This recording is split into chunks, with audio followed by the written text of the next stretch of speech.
अमृत बोल रहा हूँ और आज पूरा वीडियो ध्यान से देखना। दिल से मैं बोल रहा हूँ, कंटेंट मैंने नहीं लिखा है, जो मैं फील करूँगा वही मैं बोलूँगा। और आजकल थोड़ा, अगर मैं काफ़ी टाइम से अब अकेले हूँ, इस बंद कमरे में ही हूँ, ठीक है, जैसे तैसे अपना निर्वाह कर रहा हूँ, निर्वाह ही होता है ना, गुजारा कर रहा हूँ। तो हो सकता है मेरे बिहेवियर में कुछ चेंजेस दिखे जो कि मेरे को अभी नहीं पता चल रहा है क्या गलत है क्या सही। तो आप लोग, ठीक है, तो आप लोग थोड़ा माफ़ कर देना। उधर फिर जाएंगे, उधर आएंगे ना, उधर के लोगों से फिर घुल मिल जाएंगे। इधर थोड़ा किसी से घुल मिल नहीं रहे हैं हम, ठीक है। बिहेवियर में तो चेंज आएगा नो डाउट, बट कोशिश करेंगे अच्छे से रहें। जितने भी लोग मैथ्स का प्रिपरेशन कर रहे हैं, एसएससी का प्रिपरेशन कर रहे हैं, आप लोग अगर किसी भी देश के कोने से हैं, पहले होता क्या था ना कि जब हम प्रिपरेशन करते थे ना, तो आप भी लोग नोटिस करना कि सबसे ज्यादा डर आपको मैथ में से लगता होगा।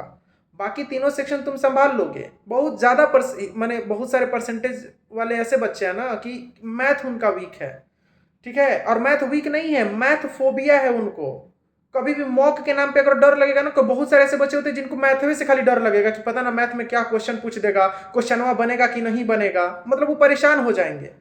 और एक बात हम अपने जिंदगी में बता दे रहे हैं कि भाई, जैसा इंसान सोचेगा ना वैसा ही इंसान बनेगा। ये दुनिया का सच्चाई है। तुम चाहे कितने भी सक्सेसफुल लोगों को देख लो ना, वो आज उस लेवल पर है क्योंकि उस लेवल का वो सोच के रखे हैं। तो तुम जैसा सोचोगे वैसा बनेगा। तुम पढ़ने में लाख महारथी हो, तुम बहुत ज्यादा पढ़ने में तेज हो, तुम अगर ये सोच रहे हो कि कंपटीशन बहुत टफ है, बहुत लोगों में कंपटीशन है, पता नहीं एग्जाम निकलेगा कि नहीं निकलेगा, इसी डर से परेशान हो, तो तुम्हारा दिमाग उस लेवल पे लाके तुमको छोड़ देगा।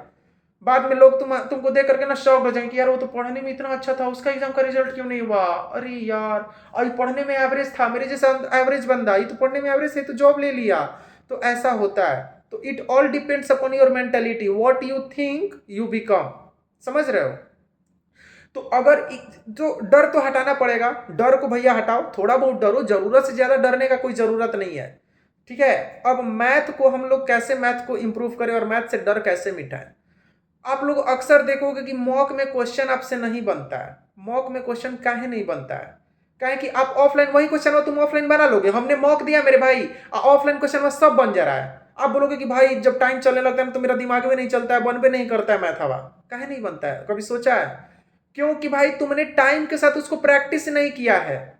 जब टाइम चलता है तो तुम क्वेश्चन पढ़ते हो तो तुम उसी में उजबुका जाते हो, तुमको समझ में नहीं आता है, लाइन में पकड़ नहीं पाते हो ना, तुम हिंदी को अच्छे से उसके समझ पाते हो या फिर उसके मीनिंग को क्वेश्चन के, ठीक है। तो इसके कारण क्या होता है कि आपका ट्यूनिंग आपके टाइम से नहीं मैच कर पाता है, जिसके कारण वो क्वेश्चन नहीं बनता है। अब वही दूसरा बच्चा जो जबरदस्त दबा के एकदम प्रैक्टिस किया है, बहुत ज्यादा प्रैक्टिस किया, वो क्वेश्चन पढ़ेगा और एकदम सोल्यूशन वो कर देगा तड़ातड़, ठीक है। उसको देख के आप शॉक्ड हो जाओगे कि यार तुमने इतना कम समय में कैसे कर दिया। अरे भाई वो प्रैक्टिस है। नॉलेजवा तुम दोनों का सेम है, समझ रहे हो ना। उसको वो भी कॉन्सेप्ट जानता है, तुम भी कॉन्सेप्ट जानते हो। तुमसे टाइम लिमिट में नहीं बना, है कि तुमने प्रैक्टिस नहीं किया है। तुम अगर ये सोच रहे हो कि हम भैया कॉन्सेप्ट पढ़ लिए हैं तो हमसे तो सारा क्वेश्चन बन जाना चाहिए, हमने इस टीचर से कॉन्सेप्ट पढ़ लिया, हम क्वेश्चन बनाने बैठेंगे तो बन जाना चाहिए। भैया हमसे नहीं बनता है। काहे नहीं बनता है? नहीं प्रैक्टिस से अच्छे से। ना तुम्हारा कैलकुलेशन बढ़िया है, ना तुम्हारा रीडिंग स्किल बढ़िया है, ना तुम क्वेश्चन पढ़ते हो तुम बेचैन हो जाते हो, तो कैसे तुम मैथ का क्वेश्चन बना लोगे? गलत कह रहे हैं तो बोलो कमेंट में, ठीक है। गलत कह रहे हैं तो बोलो। कैसे बनेगा तुमसे क्वेश्चन? हमारे साथ खुद होता था। शुरू में पूरा मैथ पढ़ लेते थे, टाइम एंड वर्क पढ़ लिए, अब मॉक देने जाते थे, टाइम एंड वर्क का क्वेश्चन नहीं बना तो लगता था साला कि टाइम एंड वर्क फिर से पढ़ना पड़ेगा, परसेंटेज फिर से पढ़ना पड़ेगा। नहीं, जितना पढ़ लिए हो उसी को रिवाइज करो, वो काफी है जितना पढ़े हो। अपना जो भी टीचर से पढ़े वो पूरा कंप्लीट पढ़ा दिए हैं। जब दिमाग चलना शुरू होगा ना तो रैंडम कोई भी क्वेश्चन आएगा मैथ का तुम निपटा दोगे। परसेंटेज का क्वेश्चन आएगा तुम अपना, मैथ में तो तुम्हारा खुद का ही दिमाग चलेगा। आपको खुद का ही दिमाग चलाना है मेरे भाई, ठीक है। खुद का ही दिमाग चलाना है। एक बात याद रखना, कंसेप्ट रखा का रखा रह जाएगा। जब मैथ बनाने लग जाओगे तो तुम्हारा खुद का ये चलेगा। समझ रहे हो? मतलब वो क्या लैंग्वेज देगा, वो किस तरीके से लैंग्वेज देगा, सोचना तो आपको है ना जी, प्रोसेस तो आपको ना करना है दिमाग में। तो इस चीज को आप लोग समझ के चलिएगा, तो अब जाकर के मैथ सुधरेगा। यानी कि मैथ प्रैक्टिस मांगता है। 25 क्वेश्चन में अगर 25 क्वेश्चन सही करना है तो समय के साथ प्रैक्टिस कीजिए मैथ का, अपने कैलकुलेशन पे काम कीजिए। जितना भी आपने मैथ पढ़ा है, जितना भी जो कुछ भी टीचर से कॉन्सेप्ट पढ़ा है, उसको बढ़िया से रिवीजन कीजिए। जो जो मेन मेन क्वेश्चन है उस क्वेश्चन को आप कहीं लिख लीजिए कि हाँ ये क्वेश्चन आएगा तो मेरा दोबारा नहीं फंसेगा। एनालिसिस भी कीजिए, तो बेमन से मत कीजिए कि एनालिसिस किए, एक बार 4 को क्वेश्चन मैथ का गलत हुआ, चारों को एक बार बना लिया फिर छोड़ दिया, फिर दूसरा का मौका में क्वेश्चन नहीं बनेगा। अब बनेगा तो बहुत ज्यादा टाइम लेगा। फिर आप कहिएगा कि भैया देखिए ना, ये क्वेश्चन पिछला मॉक में आया था, इस बार फिर नहीं बना, इस बार इस क्वेश्चन में ज्यादा टाइम लग गया। ओवरऑल मॉक में नंबर कम काहे आ रहा है? क्या है कि भैया आपका टाइम नहीं बच रहा है। मैथ में किसी किसी क्वेश्चन में तुम बहुत ज्यादा टाइम वेस्ट कर दे रहे हो, रीजनिंग का कुछ क्वेश्चन नहीं बन पाता है, रीजनिंग में इतना ज्यादा टाइम देते हो कि मैथ में कुछ क्वेश्चन छूट जाता है। फॉल्ट देखो, अगर मॉक में अगर स्पीड बढ़ाना है, मॉक में स्पीड बढ़ाना है, ठीक है, मॉक में अगर नंबर बढ़ाना है तो आपको स्पीड के साथ खेलना आना चाहिए। स्पीड ही इतना बना दो कि लास्ट में जब तुम सारा क्वेश्चन बना लो और जो क्वेश्चन मॉडरेट हो उस क्वेश्चन को भी बना पाओ, नंबर बढ़ जाएगा। अब बाकी जो कॉन्सेप्ट अगर प्रॉब्लम है तो कॉन्सेप्ट को मेरे भाई अच्छे से सीखो।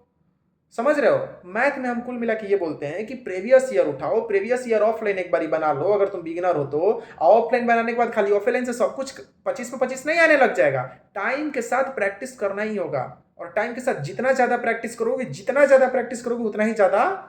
उतना ही जल्दी बढ़िया कर पाओगे आप मैथमेटिक्स में, उतना ही जल्दी आपका डर खत्म होगा। नहीं तो ये भुला जाना ना कि मैथ का खाली कॉन्सेप्ट पढ़ें और कॉन्सेप्ट पढ़ के प्रीवियस ईयर क्वेश्चन बना लिए, उसके बाद मेरा मैथ बहुत अच्छा हो गया, नहीं अच्छा होगा। ठीक है, आप बिना टाइम के तो कोई भी क्वेश्चन बना लोगे, लेकिन टाइम के साथ प्रैक्टिस करने के लिए, स्पीड बढ़ाने के लिए आपको प्रैक्टिस करना ही होगा समय के साथ।